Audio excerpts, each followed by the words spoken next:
तो फ्रेंड, आज की वीडियो सीरीज़ के अंदर हम डिस्कस करने वाले हैं कंपाइलर डिज़ाइन में काफ़ी इंपॉर्टेंट टॉपिक जिसका नाम है difference between compiler and interpreter. यानी कंपाइलर और इंटरप्रेटर के बीच का डिफरेंस क्या होता है। इससे पूरे लेक्चर में हम लोगों ने कंपाइलर डिज़ाइनिंग के बेसिक इंट्रोडक्शन को डिस्कस किया है। तो अगर आपने उन वीडियोज़ को नहीं देखा तो देख लीजिएगा, प्लेलिस्ट का लिंक आपको डिस्क्रिप्शन बॉक्स में मिल जाएगा। कंपाइलर आपको नाम से ही पता लग रहा होगा, कंपाइल यानी किसी भी चीज़ को एग्जीक्यूट करना। एग्जीक्यूट करने से पहले किसी चीज़ को कंपाइल करना यानी चेक करना कि क्या उसमें कोई एरर है या नहीं, और एरर है तो उसको क्या करना, हाई लेवल लैंग्वेज को मशीन लेवल लैंग्वेज में कन्वर्ट करना। तो बेसिकली कंपाइलर क्या होता है, जो सोर्स प्रोग्राम होता है उसमें सबसे पहले क्या करता है, जितने भी एरर्स होते हैं उनको एक साथ फाइंड करके बता देता है कि हाँ ये इस कोड के अंदर ये एरर है, और कहीं ना कहीं वो बाइनरी कोड में कन्वर्ट करता है। क्लियर। और वो बेसिकली ऐसा हम मानते हैं, लेकिन होता नहीं। ऐसा होता है कि इनपुट होता है, बाइनरी कोड होता है, उसको हम आउटपुट में कन्वर्ट करते हैं। लेकिन इंटरप्रेटर क्या होता है, सबसे पहले जो भी सोर्स प्रोग्राम हम देंगे, इंटरप्रेटर क्या करेगा, हमें आउटपुट को प्रोवाइड कर देगा। क्लियर, बिना किसी एरर को फाइंड आउट किया था। लास्ट में वो क्या करेगा, एरर को फाइंड आउट करके बताएगा। क्लियर, कि हाँ ये एरर है उसके अंदर। क्लियर। और सबसे पहले इसके अंदर पॉइंट क्या है, compilers work on the complete program at once. यानी जो कंपाइलर होता है वो बेसिकली जैसा कि मैंने बताया कि जब प्रोग्राम आपका कंप्लीट हो जाता है तो कहीं ना कहीं उस कंडीशन में ये वर्क होता है। और जो इंटरप्रेटर होता है वो लाइन बाय लाइन वर्क करता है। जैसे अगर एक लाइन के अंदर एक कोड मिस एरर है, यानी वहाँ पे अगर एरर है तो वहीं पे बता देगा, एग्जीक्यूशन से पहले ही वो बता देगा कि हाँ इस लाइन में एरर है, पहले इसको करेक्ट कीजिए, देन उसके बाद आगे का काम जो होगा वो होगा।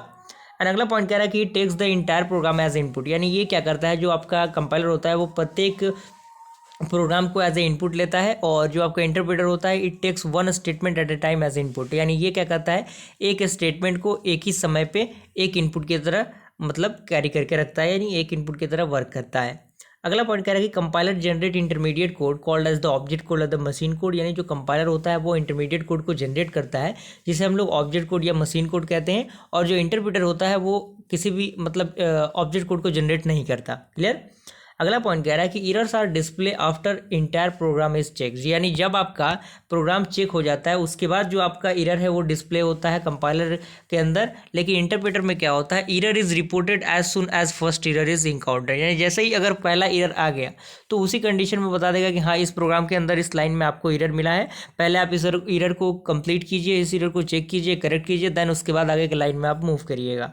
एंड अगला पॉइंट कह रहा है compilers once and run any time high level program does not need to be compile every time. यानी जो हाई लेवल प्रोग्राम होता है उसको कंपाइल करने की ज़रूरत नहीं होती हर समय, लेकिन जो इंटरप्रेटर होता है उसमें जो एवरी टाइम जो हाई लेवल प्रोग्राम होता है वो कन्वर्ट होता है किसमें, लो लेवल प्रोग्राम में।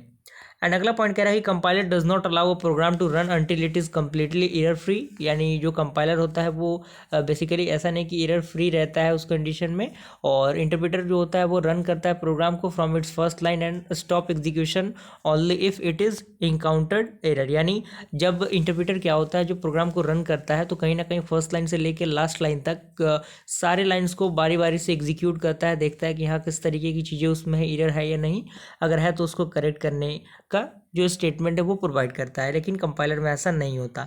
कंपाइलर का अगला पॉइंट जो कह रहा है कि compiler programs are more memory because the entire object code has to reside in memory. यानी कंपाइलर जो होता है वो कहीं ना कहीं ज़्यादा मेमोरी को कैरी करके रखता है, लेकिन जो इंटरप्रेटर होता है वो क्या करता है, interpreter program are more memory efficient and as it does not generate intermediate object code. यानी ये क्या करता है, ज़्यादा मेमोरी को कैरी नहीं करता, क्योंकि ये कहीं ना कहीं क्या करता है, जो इंटरमीडिएट कोड होता है उसको जनरेट नहीं करता।